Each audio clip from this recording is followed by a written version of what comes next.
নমস্কার। ঠাকুর শ্রী শ্রী রামকৃষ্ণ পরমহংসদেব এবং মা শারদার চরণে আমার সশ্রদ্ধ প্রণাম জানিয়ে ভিডিওটা শুরু করছি। আপনি কি কখনো ভেবেছেন যে ভগবানকে তো ডাকছি, কিন্তু তিনি ঠিক করে সাড়া দিচ্ছেন না কেন? কোন সময় ডাকলে ভগবানকে কাছে পাওয়া যায়? কোন সময় ডাকলে ভগবান আমার কথা শুনবে?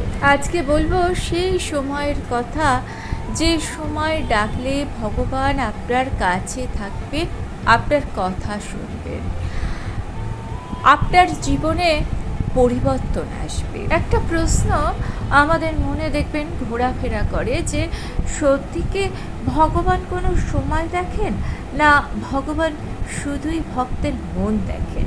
শাস্ত্র মহাপুরুষরা বলছেন যে ভগবান সব সময়তেই করুণাময়, কিন্তু বিশেষ কোনো একটা সময় মানুষের মন সবচেয়ে গ্রহণযোগ্য থাকে। যেমন নরম মাটি যখন নরম হয় তখনই সেটা বীজ বপন করার পক্ষে উপযুক্ত হয়। ঠিক সেরকমভাবেই কিছু সময় আমাদের মন নরম থাকে, অহংকার শূন্য থাকে, গ্রহণযোগ্য থাকে।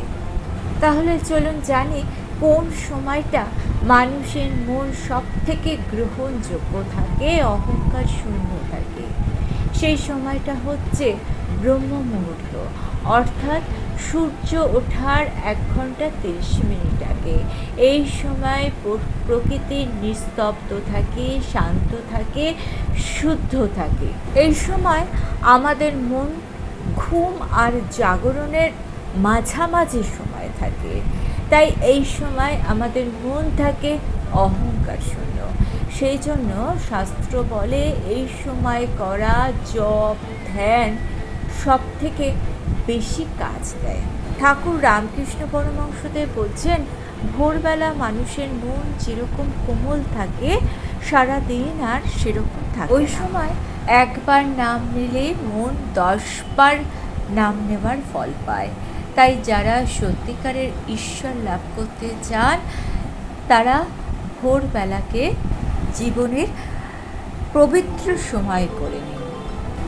রাত গভীর হলে প্রকৃতি শান্ত হয়।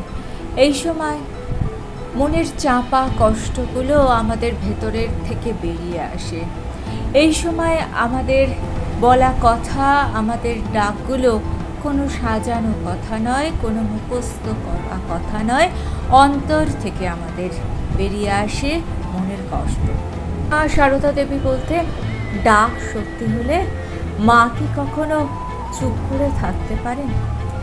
রাতের ডাক চোখের জলে ভেজা, অভিমানহীন এই ডাক চোখের জলে ভেজা। এই ডাক ভগবান কখনো উপেক্ষা করেন না। রাত্রিবেলা শোবার আগে যদি আপনি মন দিয়ে ভগবানকে ডাকেন, কিংবা যখন আপনার ঘুমটা ভেঙে যায়, তখন দেখবেন মনের মধ্যে কোনো অহংকার থাকে না, মনটা পুরো নির্মল থাকে। সেই সময় ভগবানকে স্মরণ করুন, 2 মিনিট 5 মিনিট ভগবানকে স্মরণ করুন, ভগবানকে নিজের আরতি জানান। মন থেকে ডাকলে ভগবান সাড়া দেবেন। এবার আসি সূর্যোদয় এবং সূর্য অস্তের সময়। সূর্যোদয় মানে একটা দিনের শুরু, আর সূর্য অস্ত মানে দিনের শেষ, দিনের কাজকর্ম গোটানোর সময়। সূর্যোদয় এবং সূর্য অস্তের মাঝখানের যে সময়টা সেটাকে বলে সন্ধিক্ষণ। আর এই সন্ধিক্ষণে যে কোনো সংকল্প নিলে সেই সংকল্প মনের গভীরে বসে যায়। স্বামীজি বলতেন, এক মুহূর্তের তীব্র ভাব সারা বছরের ঢিলে ঢালা ভাবের থেকেও অনেক বেশি শক্তিশালী। এই সময়ের ডাক জীবনের দিশা বদলে দিতে পারে। আসলে সব থেকে শক্তিশালী সময় কোনটা জানেন? সব থেকে শক্তিশালী সময় হচ্ছে যখন মানুষ ভেঙে পড়ে, যখন মানুষের মন অহংকার শূন্য হয়। আমি পারবো এই ভাবটা মানুষের মন থেকে চলে যায়, সেই সময়ের ডাক হচ্ছে সব থেকে শক্তিশালী ডাক। যখন আপনি হাল ছেড়ে দেন, যখন আপনি তাকেই ভরসা করেন, তখন ভগবান বলে, এই তো, এইবার আমি আসছি। তাই তো ঠাকুর শ্রী শ্রী রামকৃষ্ণ পরমহংসদেব বলেছেন, বিপদে মানুষের সব থেকে বড় আশীর্বাদ, কারণ তখন মানুষ সত্যি করে ডাকে।